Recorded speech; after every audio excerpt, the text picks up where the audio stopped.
It's midday in Alder Casualty Department.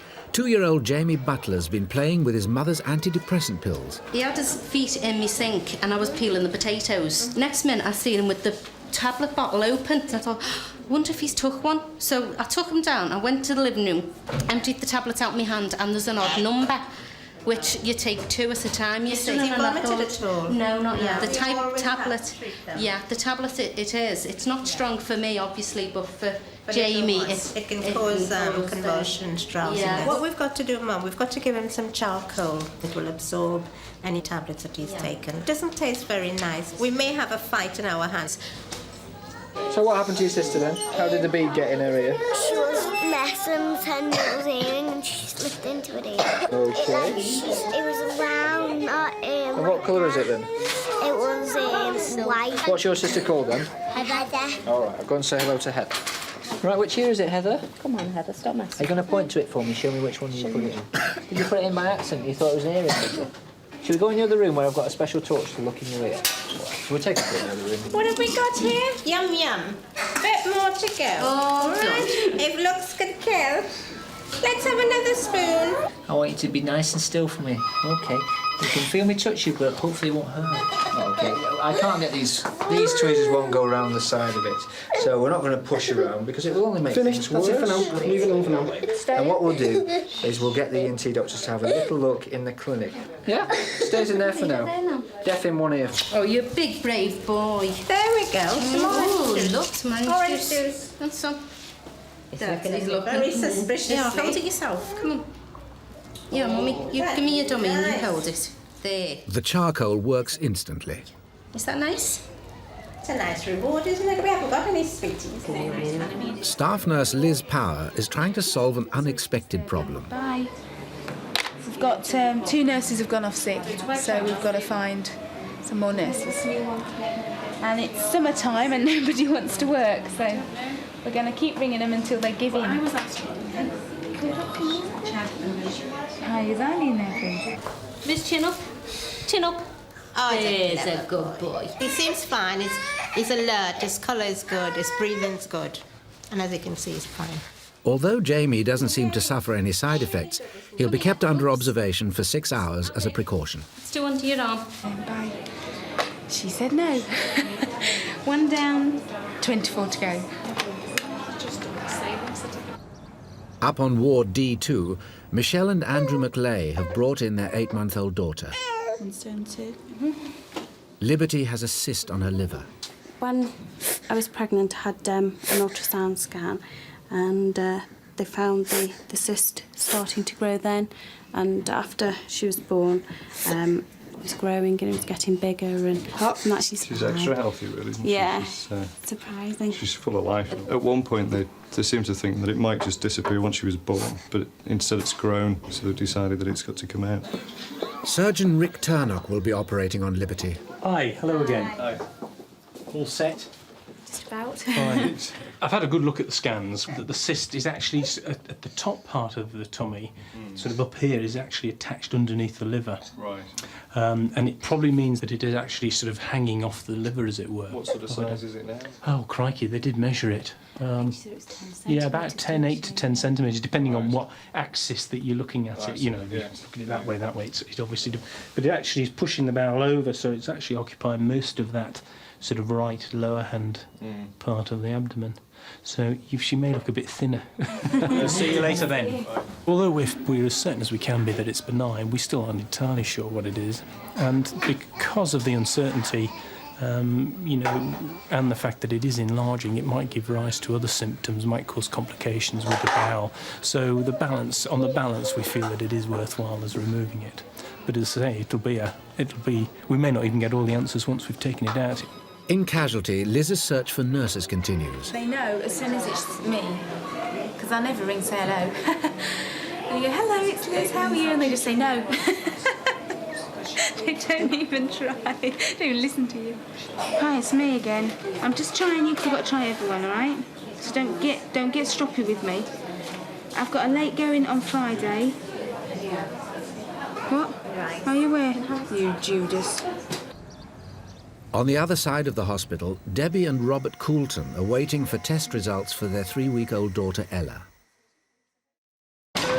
10 days ago, Ella was rushed to Alder in a critical condition. She's reasonably stable, but it's, touch and go, really. Ella's heart was beating dangerously fast at twice the normal rate.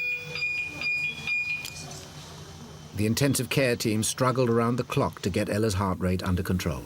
I don't think they realised how severe it was till they started looking at it. It took a week for doctors to work out a cocktail of drugs to stabilise Ella's heart. We're still in a slightly fast rhythm. It's not as fast as she had been. An ultrasound scan revealed the cause of the problem. There were a number of little lumps in the heart. Mostly these lumps with time will get smaller themselves, but are more a marker for other disease in the body. There was a fear that the lumps could also be in Ella's brain and lead to epilepsy and learning difficulties. An immediate brain scan was necessary. Dr. Kevin Walsh has now analysed the scan. Hi, we've got the results of the CT scan. Maybe we can just hold them up to the light here if you want to see. It doesn't show any of these little tubers we spoke about, these little lumps in the brain, which I think is probably good news. About 4 out of 5 babies who have these little lumps in the heart would have tuberous sclerosis, and 1 out of 5 wouldn't. But so far she's passed all the tests that she doesn't have it. OK? So depending on how the heart behaves, hopefully we'll have her home within the next week or so. Do you think it might be another week? I think we'd want to watch for a couple of days at least to make sure. They haven't found any. Ella will need to be closely monitored over the next few years for any sign of lumps appearing elsewhere in her body. Right. Liberty is being prepared for surgery. Just hold that in front of your face. Isn't that funny? Eh? You can try and eat it if you like.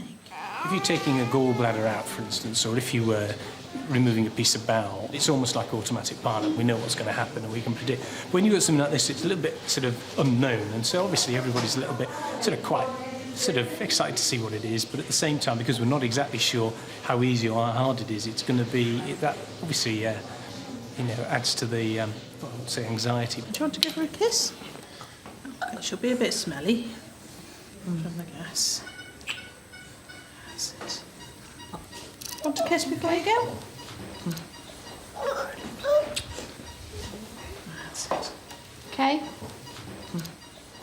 Along the corridor, 10-year-old Kelsey Finnegan is back in casualty. Hello again. 2 weeks ago, she lost her voice. My name's Chris, if you've forgotten. And she's not got any better. No. GP phoned me, said breathing's becoming a problem as well. She's been running around everywhere, that is how it seems. Right, OK. How do you feel in yourself? Yeah, you don't feel ill, under the weather, run down, anything like that? OK, no other problems at all at the moment? No, it's just this. When the pain starts, she's just crying. Sure. Right. Whereabouts do you get the pain? Right in the very middle. OK, anything make it better? I give her a little bit of Calpol. It did settle with a Calpol? Yeah. OK, can I have a little look inside your mouth? Open wide. Come on, stop messing. Let's say R. All right, OK.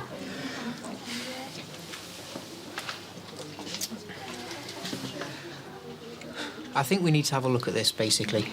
And we can have a look down with a telescope and, even if necessary, a microscope to find out that the vocal cords look normal and see if there's any infection or anything down there. All right. OK, so hang on here a second. Thanks. Basically, I don't know what's going on. I had a look down in clinic a week ago, and everything just looked inflamed. There was no obvious lumps or bumps that shouldn't have been there. But it hasn't got better, and I think we've got to have another look. I did hear like a little whisper 2 days ago, but since then, nothing. It's just all a matter of reading my lips. Most people try and speak, even if it's only in a whisper, but she's mouthing a lot of words rather than trying to speak, which is a little bit unusual. Kelsey will be examined later today under a general anaesthetic. In theatre, Rick Turnock has been operating on Liberty for an hour. She weighs 8.5 kilos. We have to give blood if we lose more than 10% of the blood volume, which is that, 13 teaspoonfuls. So we're very careful about blood loss. There we go. No, there she is. Oh, she blows. That's Liberty's cyst. No one knows why the cyst developed, but once it's removed, it's highly unlikely to grow back. Actually cutting through the liver now, It looks like sort of fried liver, as you could imagine. When you fry liver, it goes sort of pale. Well, that's exactly what we're doing, because we're actually frying it with an isothermy. Well, there she goes. It's out. There we go. That's the... See, there's this sort of pinky, sort of goldeny, pinky bit there. And then this sort of slightly bluer stuff there with the fried liver on. That's where it was attached to the liver. Goes in the pot. No! Don't drop it on the floor, Sue. There's a brisk bit here, isn't there? Well, we noticed a tiny little leak of bile. It may be that we have to put a bit of X-ray dye in and just see how things are. Liz has seen 5 more casualty patients, but she's not giving up on the nurse hunt. No. I'd ring Andy Lang, but he's getting married on Saturday. I don't think he's going to put that off. And he's not going to come in on the Sunday, even though I know he's not going on his honeymoon until the Tuesday, so he could technically work Sunday, Monday and Tuesday morning. She probably needs to move down about 18 inches, so if I had the table a little bit more here. Rick Turnock needs to X-ray Liberty, but he's discovered a problem. She's at the wrong end of the table. Once we get to about, if she can get her... It's not just that whether you can get the machine under it. We've stuck her on. We've made a little nick in the sides of the common bile duct, which we've actually sewn up, and there's no leak anymore. But to be 100% certain, we want to inject some X-ray dye into the gallbladder and watch it go down. The problem is we're at the wrong end of the X-ray table, and it means if we try to do it now, all we do is take nice X-rays of the support for the table. Give you something to do? Well, you can go right 100 lines. And of course it's Colin's fault because he's the registrar. It's not my fault, and it's not Dr. Jones's fault, and it most certainly isn't Sister Lashwood's fault. Stick with Colin. I'm sure it'll be all right. Right then, same as says now. Jan, see, available for bank, Thursday and Friday. Where is she? Jan. I've just found a little note that says Jan's available on Thursday and Friday. I'm all excited now. So if you come in... Liberty has been moved to the correct end of the table. Over my hand... They can now take the X-rays. Can you get in there all right? Push screen there and see where we are. You should be able to pick up the contrast in the catheter. I think that's all right, Colin. Yeah, we're fine. Yeah, great. No leak. Common bile duct's fine. Yeah. Bob's your uncle. Thank you very much indeed. Most kind. Right. Does anybody know how to mix the fibrin glue?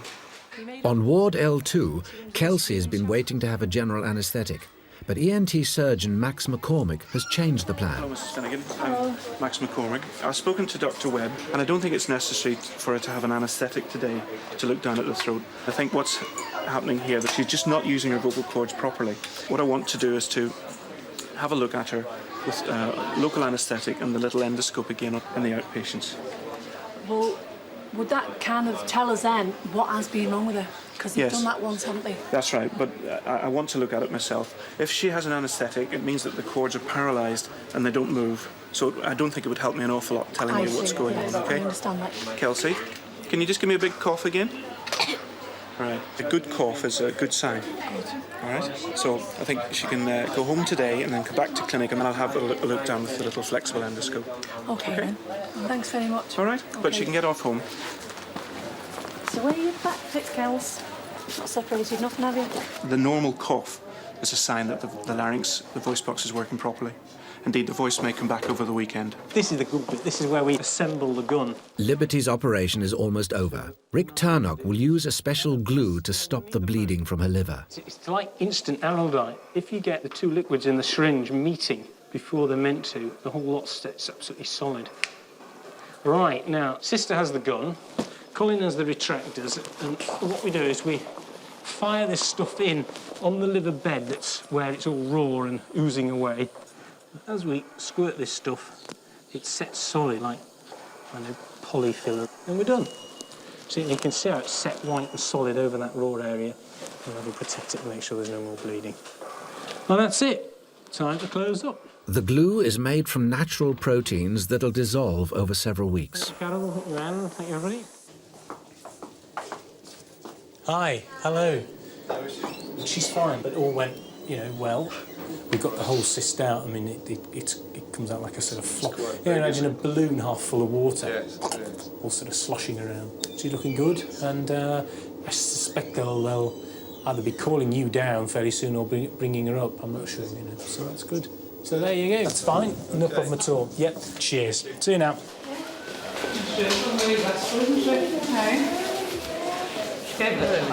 Stretched. Is your mum? Hey. Okay. There, that's giving her the morphine, but we've left her thumb free so that she can suck it if she wants to. Okay. I'm going to quit now. Mike, you can take over here. No, not yet. You're there. No, but I can't eyeball. Thank you very much. Johnny! Oh, no problem at all. Johnny, I know that you don't have anything planned this weekend. It's about it. I've got late on Friday. I've got an early and a late on Saturday. Early and late on Saturday. And an early and twilight on Sunday. Yeah. I'll have a twilight on the Sunday. I love you. I do. Okay.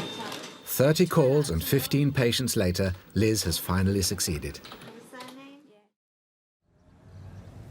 Next day, Heather Hale is back at Alder to have the bead removed from her ear.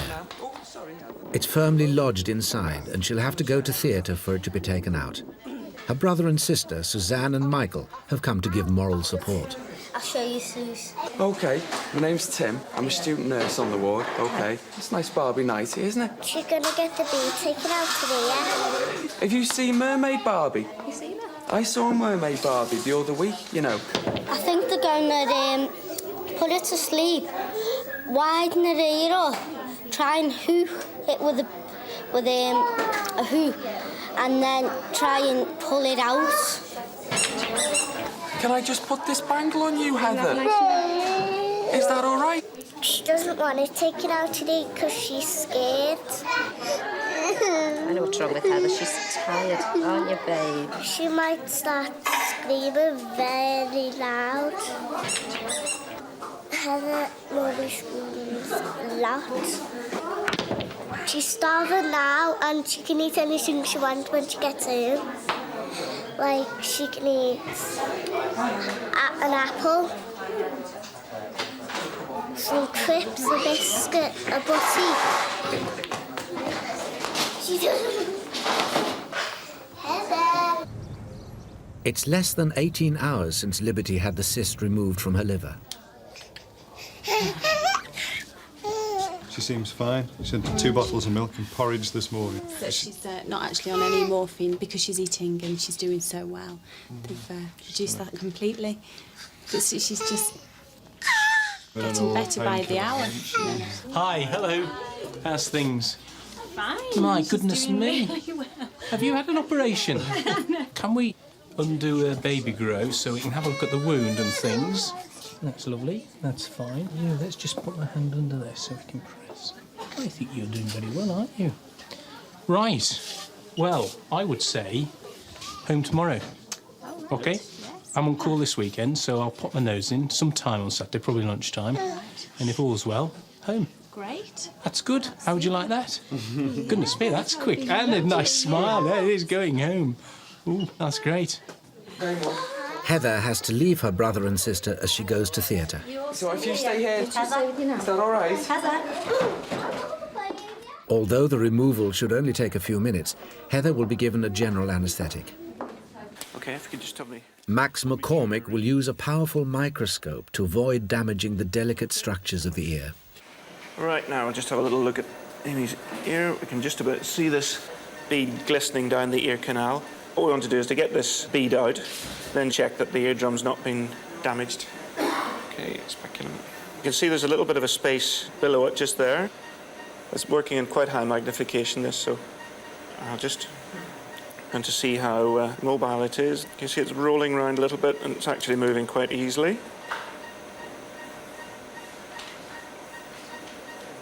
And it's a little pearl.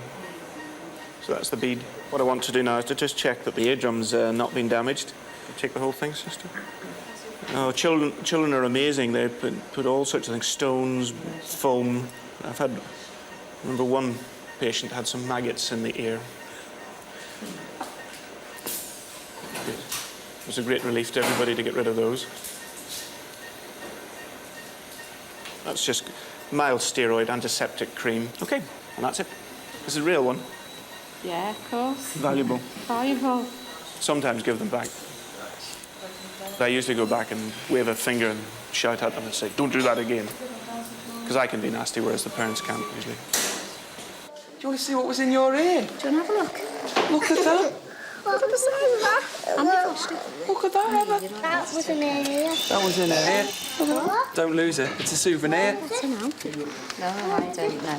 Can I take your temperature, Heather? See how hot you are? That was in her ear. How did you get that in your ear? You put it in. Wednesday we going to school, she wouldn't know about it. And people were asking, have you got the bead out your ear? And she'll say yeah.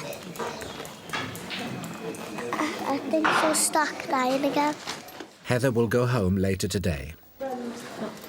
Max is now in the ENT clinic where Kelsey is about to have a local anaesthetic before her throat is examined. Now then, has your voice come back? Oh, it has a little bit, hasn't it? Yeah? There you go. Do you want to swing your legs round? Just sit up. When did it come back a little bit? There you go. Last night? Saturday. Good. What I'm going to do first of all is to just spray your nose with some stuff. It doesn't sting or burn, but it doesn't taste very nice. I put my magic eye on. Now, there's the little spray. Look. All right, you know it doesn't hurt. Just rest your head back for me. I'll just use this nose, all right? Oh, try not to jump, love. All right. Good. That's it, mostly in, right? That'll make the throat feel quite strange at the back, as if there's like a ball of hair or something in there, okay? And then when I come back, I'll look in with my little telescope. Okay? She can't taste it. Well, then you're lucky then. But hopefully we should be able to see now today. What's what? Across Liverpool, in Kirby, the Corbett family are getting ready to go into Alder. They're frequent visitors to the hospital. 4-year-old Dylan has cystic fibrosis. It's a condition in which his lungs become clogged with sticky mucus. He needs up to an hour of physiotherapy every day to help him breathe. His parents, Jimmy and Sharon, knew there was a problem soon after his birth. We were taking him up down the hospital from when he was about a week old, because he was always bringing his bottles back, couldn't hold nothing down. And when we took him in, it was like a greyish colour. And they done some tests, and they found out when he was 3 months that that's what he had. Do you like your physio? Jamie doesn't like his, does he? I don't cry, do I? No. Jamie does. There are 5 children. The youngest, 1-year-old Jamie, also has cystic fibrosis. It's bad when you first hear that they've got it, but once you're used to it, then you just get on with it. It's just like an everyday thing then. Just get on with it. Are you? Jamie too has daily physiotherapy. Don't do wrong! And both boys must inhale antibiotics in a constant battle against infection. Do proper Dylan. Despite all efforts to protect Dylan and Jamie's lungs, long-term damage is inevitable. When they're in bed and I'm just sat here, nothing to do, sometimes I just want to sit there and cry. Because I know what's wrong with them, but I can't do nothing about it now. And you start blaming yourself for what's happened. I'm gonna have to get up. Cystic fibrosis is inherited. Sharon and Jimmy are both carriers, and they're now expecting their 6th child. There's a 1 in 4 chance that the new baby will also have the condition. Dylan and Jamie spend 2 weeks every 3 months in hospital. Their next visit is planned for when Sharon goes into labour. Back at Alder, Max McCormick is hoping he'll now discover why Kelsey's lost her voice. Now then. Kelsey, look. This is my little flexible friend for looking around corners, you see? You see how tiny it is? It just goes into your nose and looks around the corner. It doesn't go all the way down and it doesn't hurt. Okay? All right, if you sit still, hold Mummy's hand. How long will it take? Oh, about 10, 15 seconds. Good. Right, 10, 15, 6. Just give me another big cough. I've got a timer on me. That's good. Okay, just look towards me now. Good. Now then, this just slips inside the nose a little bit.